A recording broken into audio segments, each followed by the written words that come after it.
الحمد لله الذي هدانا لهذا وما كنا لنهتدي لولا أن هدانا الله نحمده على نعمه ونستعينه في كل أمرنا ونشكره على ما أكرمنا به من دينه ونشهد أن لا إله إلا الله وأن محمدا عبده ورسوله الداعي إلى صراط مستقيم۔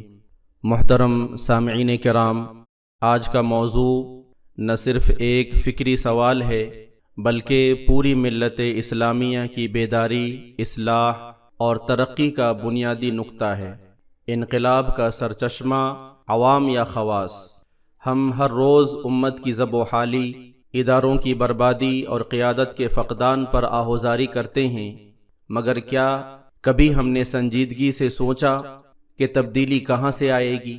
انقلاب کیسے آئے گا؟ عوام سے یا خواص سے؟ انقلاب کا مطلب ہوتا ہے کسی قوم یا معاشرے میں بنیادی فکری، اخلاقی اور نظامی تبدیلی جو پرانے اور بوسیدہ نظام کو ختم کر کے ایک نیا شعور، نئی سوچ اور نیا طرز عمل پیدا کرے۔ ہر سطح پر ہم زوال کا شکار ہیں، اخلاقی زوال، تعلیمی زوال، معاشرتی بگاڑ، دینی کمزوری اور قیادت کا بحران۔ لہٰذا انقلاب کی ضرورت شدید ہے۔ اگر ہم تاریخ کا گہرا مشاہدہ کریں تو ہمیں صاف نظر آتا ہے کہ ہر بڑا، دیر پا اور پائیدار انقلاب ہمیشہ خواص کے ذریعے ہی شروع ہوا ہے۔ عوام صرف پیچھے چلے، لیکن قیادت، ہمت، سوچ، قربانی، ابتدا اور دعوت کا آغاز ہمیشہ چند خاص لوگوں سے ہوا۔ میں آپ کے سامنے تاریخ کے کچھ اہم واقعات پیش کرتا ہوں جو اس بات کو ثابت کرتے ہیں۔ حضرت ابراہیم علیہ السلام کے وقت پوری قوم شرک میں ڈوبی ہوئی تھی، بتوں کو پوجا جا رہا تھا۔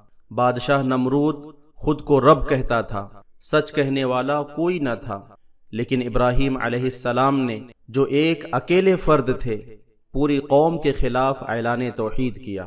اور پھر اللہ کا کلام گونجتا ہے، انی وجہت وجہی للذی فطر السماوات والارض حنیفا وما انا من المشرکین۔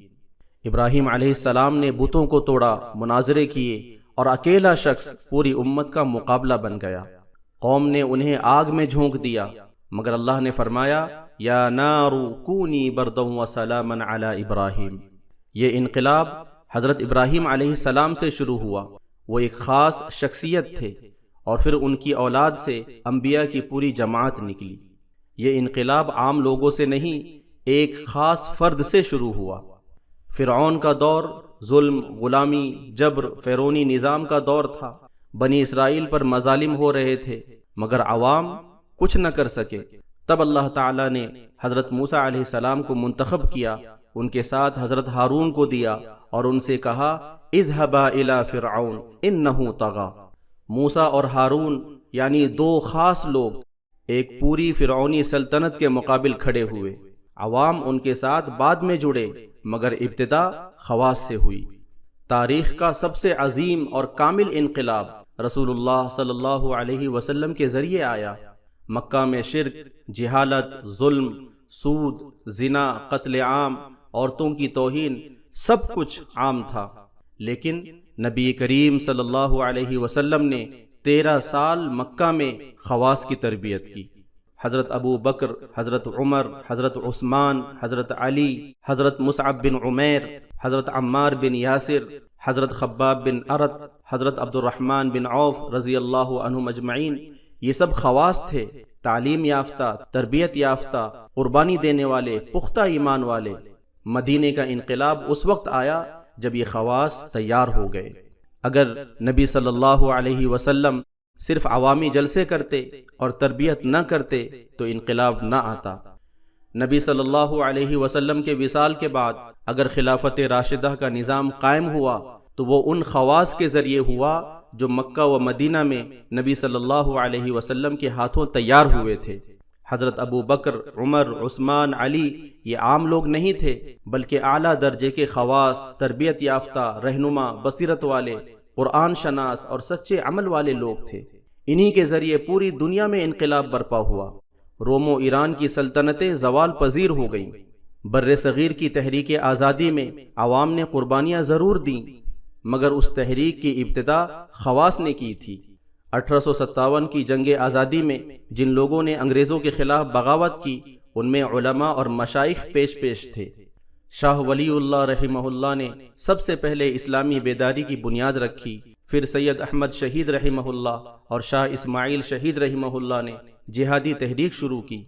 دارالعلوم دیوبند کے بانی مولانا قاسم نانوتوی رحمہ اللہ اور مولانا رشید احمد گنگوہی رحمہ اللہ نے قوم کو دینی و سیاسی شعور دیا۔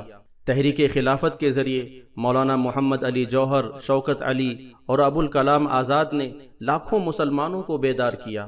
قلمی محاذ پر سر سید احمد خان، علامہ اقبال اور مولانا مودودی رحمہم اللہ نے فکری اور تعلیمی انقلاب کی راہ ہموار کی۔ یہ تمام لوگ عوام کے لیڈر نہیں بلکہ رہنما، مفکر اور انقلابی خواص تھے، جنہوں نے قوم کو سوچ دی، راستہ دکھایا۔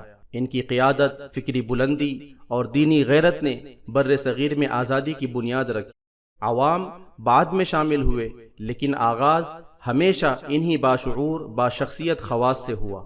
اگر ہم موجودہ دور کا جائزہ لیں تو ہمیں صاف نظر آتا ہے کہ آج بھی انقلاب کا اصول وہی ہے جو ماضی میں تھا، یعنی ہر قسم کا انقلاب، چاہے وہ نظریاتی ہو، تعلیمی ہو، سیاسی ہو یا معاشی، وہ عوام سے نہیں بلکہ قیادت، رہنماؤں اور خواص کے ذریعے ہی آتا ہے۔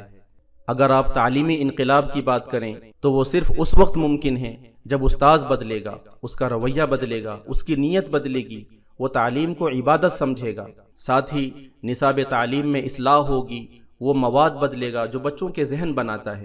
یہ سب کچھ عوام سے نہیں بلکہ ماہرین تعلیم، اسکول و مدرسہ منتظمین اور اساتذہ کی اصلاح سے ہوگا۔ اگر آپ دینی انقلاب کی بات کریں تو وہ اس وقت آئے گا جب علماء کرام اپنی ذمہ داری سمجھیں گے، دل سوزی سے دعوت کا کام کریں گے، فرقہ واریت چھوڑ کر امت کو جوڑیں گے اور قول و فعل کے سچے داعی بنیں گے۔ یہ کام بھی عوام کا نہیں، دین کے خواص یعنی علماء، خطباء، مفتیان اور دینی قیادت کا ہے۔ اگر آپ معاشرتی انقلاب کی بات کریں تو وہ تب ممکن ہے جب خاندان کے بڑے، والدین، بزرگ اور اساتذہ اپنی ذمہ داری نبھائیں گے، جب ماں اپنے بچوں کو سچائی سکھائے گی، جب باپ اپنی اولاد کو ایمان و اخلاق کا نمونہ دکھائے گا، جب استاذ تربیت کو تعلیم پر ترجیح دے گا، تبھی معاشرہ بدلے گا۔ اگر آپ میڈیا انقلاب کی بات کریں تو اس کی کنجی ان لوگوں کے ہاتھ میں ہے جو مائک پر بولتے ہیں، کیمرے کے سامنے آتے ہیں، لکھتے ہیں اور لاکھوں لوگوں کے ذہنوں کو متاثر کرتے ہیں۔ جب یوٹیوبرز، صحافی، ادیب اور دانشور سچائی کو عام کریں گے، فحاشی کے بجائے اصلاحی مواد پیش کریں گے اور حق کا ساتھ دیں گے، تب میڈیا بھی انقلاب کا ذریعہ بنے گا۔ اگر میڈیا کے خواص درست ہو جائیں تو قوم کا نظریہ، مزاج اور سوچ خود بخود درست ہونے لگتی ہے، کیونکہ میڈیا ذہن بناتا ہے، رائے بناتا ہے اور نظریہ بناتا ہے۔ جو خواص میڈیا پر چھا جائیں وہی پوری قوم کے خیالات پر چھا جاتے ہیں۔ آخر میں ایک جملے میں اس پورے نکتے کا نچوڑ پیش کرتا ہوں کہ اگر خواص سچے ہو جائیں، دیانتدار بن جائیں اور قربانی دینے والے بن جائیں تو عوام خود بخود ان کی پیروی کرنے لگتے ہیں، کیونکہ عوام خواص کے آئینہ دار ہوتے ہیں، یعنی عوام وہی رنگ اختیار کرتے ہیں جو خواص ان پر چڑھاتے ہیں۔ اگر اوپر کے لوگ درست ہو جائیں تو نیچے کے لوگ خود بخود درست ہو جاتے ہیں۔ محترم حضرات، تاریخ چیخ چیخ کر کہتی ہے کہ انقلاب عوام سے نہیں، خواص سے آتا ہے۔ عوام کی حالت تب بدلتی ہے جب اوپر والے بدلتے ہیں، جب رہنما بدلتے ہیں، جب استاذ، داعی، مفتی، سیاستدان، میڈیا والے، امام اور اہل فکر بدلے جاتے ہیں۔ لہٰذا اگر آپ انقلاب کے خواہش مند ہیں تو پہلے خود کو خواص میں شامل کیجیے، خود کو علم، عمل، تقوی، صداقت، قربانی کا نمونہ بنائیے، تبھی قوم میں تبدیلی آئے گی۔ عوام ہمیشہ رہنماؤں کو دیکھتے ہیں، نمونہ چاہتے ہیں۔ اگر خواص بگڑ جائیں تو عوام بھی بگڑ جاتے ہیں۔ عربی کا مقولہ ہے الناس علی دین ملوکہم، عوام اپنے بادشاہوں کے دین و طرز پر ہوتے ہیں، لہٰذا اصل تبدیلی اوپر سے آتی ہے۔ اگر علماء حق، قیادت، دانشور، اساتذہ اور سربراہان خود کو درست کر لیں تو عوام بھی راستے پر آئیں گے۔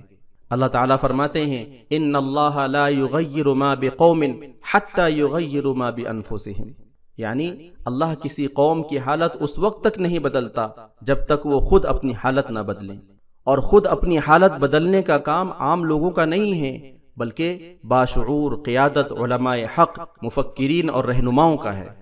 آج عوام بے شعور ہیں، مگر عوام سے پہلے خواص غافل ہیں۔